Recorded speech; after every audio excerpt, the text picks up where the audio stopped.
If you ever get stuck and want to know what's holding you back, I can guarantee you that a root cause is your self-image.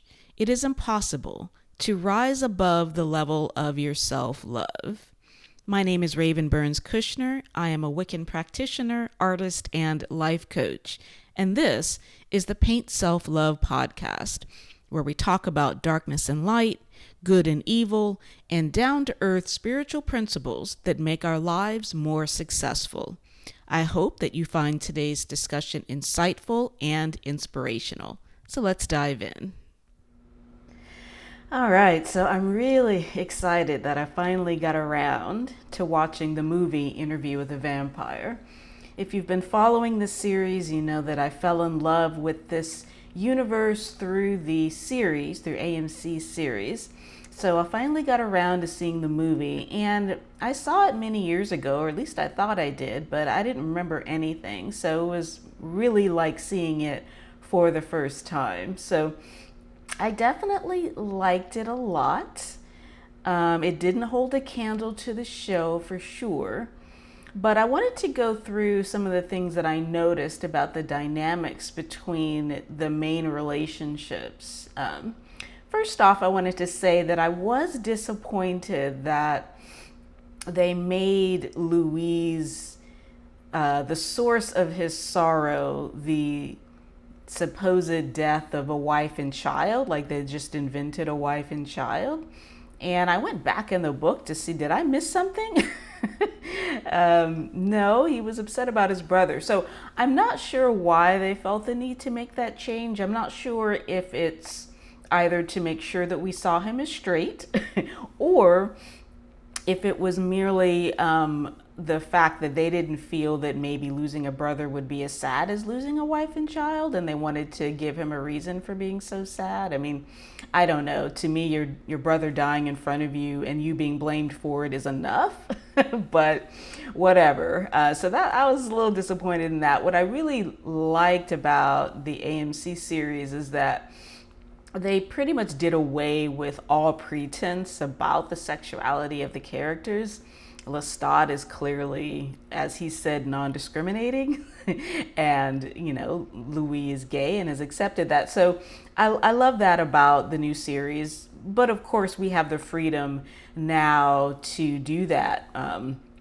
Back when the movie was made, certainly, and really until recent history, it really wasn't accepted to have gay main characters, especially stars as big as Brad Pitt and Tom Cruise.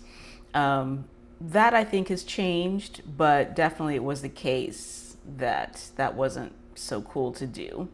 So in any case, I wanted to talk about the dynamics between the main relationships. So Louis and Lestat, Louis and Claudia, and then Armand and Louis.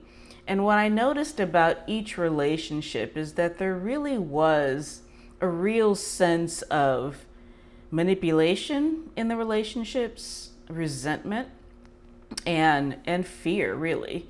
So starting off with Louis and Lestat, obviously, in the movie, they didn't so much make it a romantic relationship. It really isn't clear what Lestat's reason is for wanting to hold on to Louis. If it's not romantic, then it's like, okay, well, he's lonely, but yeah, I don't know. But Louis' case, his need for Lestat supposedly is that he wants information. He wants to understand what it means to be a vampire, and he's convinced that if he keeps hanging around Lestat, he'll learn this information.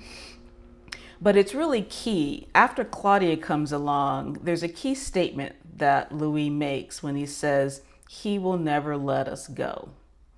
And I think that phrase is really key to all of the relationships in the movie and in the story. When you're with somebody who you feel will, quote unquote, never let you go, we base a lot of romantic songs and movies on this notion of like, you are my one and only, you are my everything, I will never let you go. And it's fine to say that. We think of that as romantic, but really in real life, when you're with somebody who quote unquote will never let you go, or you feel that energy from them, it's actually terrifying and it's stultifying, and you feel like you're in a box. And it's very difficult to love someone back when the love that they're expressing for you is based on that sort of control and manipulation and fear. It really brings in a lot of ugly elements that are counter to love, and it doesn't allow real love to actually develop. So when Louis feels this way towards Lestat, there is no other thing that you can feel in Louis' position other than this underlying desire to escape and this underlying hatred and resentment, because you don't feel like you have a free choice.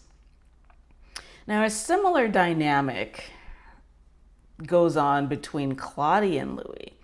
Now, it is both Louise and Lestat's fault that Claudia exists as she is, and she never lets them forget that. Okay. Her issue, and she loves Louis, she says that many times, and you believe her, and he definitely loves her because prior to this, he has only had Lestat and his antics to keep him company. And Louis is the type of person, he needs depth in his relationships. He needs something real, and Lestat really can only offer him, antics. So when Claudia comes along, and it really makes it very clear in the movie when he encounters her and she has this need for him because, her mom is long gone. She climbs into his arms, and there's this tenderness that he hasn't experienced for a long time, maybe since his whatever fictitious wife and child were, in his life. So he's got this child in his arms, and he's feeling so many things, and those feelings lead to him biting her, taking her life, and then Lestat comes along and makes her immortal. So they are responsible for his existence. Now, Lestat can't be counted on for anything, and Claudia senses this right away. But in Louise, she has somebody that has kind of replaced the place that her mother had in her life. But at the same time, when it dawns on her that she's never going to be a woman, she's never going to have a woman's body, she's never going to be able to be a real companion to Louis, she's never going to be able to have a life of her own, it changes. And her growing hostility towards Louis, it's very mixed. It's like she loves him, but she hates him.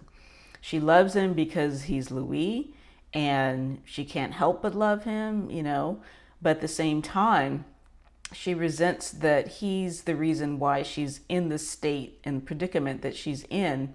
And she hates that she's dependent upon him. I mean, she can never, as trapped in the body of a little girl. Now, they made her older, of course, than in the book. I think in the book she's 5, and she's 8 or 11 or so in the movie. But still, you can't, as a child in a child's body, go out and live your own life, get an apartment or whatever, and have relationships. So she's stuck in this position of dependency with Louis, and she hates it. And again, you can't fully offer your love to somebody if you know that you're dependent upon them. And at the same time, it breeds this fear, like she's scared of losing him, and she hates him at the same time. Now, this fear of losing him really gets stirred up once Armand comes onto the scene. Armand, okay, now Armand and Louis have the potential for a relationship that's a lot more equal than any of the relationships heretofore. But Armand is the type of person who it's really hard to be his equal because he's so old as a vampire, and because he's got this gravitas to himself that is amazing. And I loved Antonio Banderas in this role. I had forgotten how hot that man is and was, and the presence that he has. So it was super believable for him to be Armand. And when Louis meets Armand, okay, there's this potential to have an adult relationship, right? To have an equal relationship. And Armand is fascinating to him because he supposedly has all the answers, and he gets him to think in ways that he hadn't really thought before, and he gets him to see himself in a way that he hasn't seen before. He can see how he doesn't really fit in with other vampires, and he had wanted to meet other vampires to learn more about who he was, but it's dawning on him. It's like, I'm really not like these people, and neither is Armand, and together we can have this kind of a different relationship. And theoretically, it should have been possible for Armand to be incorporated into Louis's life. But as Claudia picks up, and Louis is kind of in denial about, is that Armand is not interested in that. He's not interested in creating this family, this blended family with he and Claudia. He wants Louis to himself. And again, same issue of not being able to come into someone's life, accept them as they are, and offer them the freedom to both have their own life and to be with you. Armand manipulates the situation. Now, he had Louis's heart, he had Louis's mind, he had Louis's attention, but he couldn't leave it at that. He couldn't allow the relationship to just unfold as it might have. He felt the need to push the envelope and force the situation, force Claudia out of his life, force everybody else away. And he thought he was just going to slickly blame it on the other vampires, let them take the fall, kill off Claudia, and then he and Louis were going to ride off into the moonlight together. That did not happen, right? Because Louis is like, hell no. I mean, losing Claudia was like his worst nightmare. Yes, he resented having to take care of her. Yes, he wanted to be free to live his own life. Yes, he was obligated to her because of his deep sense of duty. He would have taken care of her for the rest of her life, for the rest of their lives, whether he wanted to or not. So in one sense, he's been released from this obligation, but losing Claudia was his worst nightmare. And at this point, he has lost everything. He didn't come this far, getting rid of Lestat, and that guilt weighed heavy on him. Losing Claudia, which was his worst nightmare, only to go through all that and to be ensnared by yet another manipulative, controlling person. It wasn't going to happen. And I love the scene between Brad Pitt and Antonio Banderas when he's basically telling him, no, I'm not going to go with you. The only kind of time where they hinted at the sexual love relationship between them, where he basically almost kisses him but says, sorry, old chap, I know you're responsible for this, and I am not going to get sucked back into this kind of controlling relationship once more. I'm done. So he decides he would rather be free and be alone than to be in a controlling relationship, and that's where he's at. So when he meets Lestat again, Lestat is a broken man. I mean, a broken vampire. He is a shell of his former self. Pitiful, right? He's in the shack or whatever where he used to live, surrounded by rats, and he used to make fun of Louis for his, animal compulsion. And now here he is with only rats around him, old and ugly, pitiful in a rocking chair. His complete worst nightmare is what he's become. And I have to admit, I felt bad for the person. I felt bad for him because he was pathetic, right? And Louis, it seems cold, but it was absolutely appropriate that he left him where he was. He could have helped him. He could have brought him fresh blood to, bring him back to his former glory. He chose not to, and not because he hated Lestat, not because he didn't care. He was still drawn to Lestat, but he's like, no. I mean, again, he didn't come this far to be free in order to just entrap himself again with someone like Lestat. And that's exactly what would have happened. He would have been enslaved again to, Lestat's nonsense. And he just, no, I mean, and so proud of him for that character arc, because he didn't create out of loneliness. It would have been very tempting for him to be like, I've been alone for a long time. Lestat is still alive. This is better than nothing. But he said, no, this isn't better than nothing. Nothing. Being alone is better than being a slave. And that's the key. And incidentally, that's why in the AMC series, Lestat had to die, because Lestat never came to that conclusion of letting Louis go would be the best thing for their relationship. So in the AMC series, when, Lestat has beaten Louis to a pulp, and he's, whining about, oh, you don't love me and you're never going to love me, all this nonsense. When Louis says, let me go, that's what he means. He's not asking to be dropped from the sky, of course, although that's what Lestat does to him. Louis is saying, let me go. Let me have the choice to love you. Let me be free to love you as an equal. Let me not be your slave. Don't trap me here with you. Let me be free. And the thing is, he would have chosen Lestat anyway. We see that after, a few years of being apart, he was drawn back to him. He loved Lestat. But nobody wants to be somebody else's slave. Nobody wants to be the object of that kind of one-sided, it's all about me kind of love. If you give the person you love the freedom to choose you, be confident that they will choose you, right? Don't force somebody to be with you.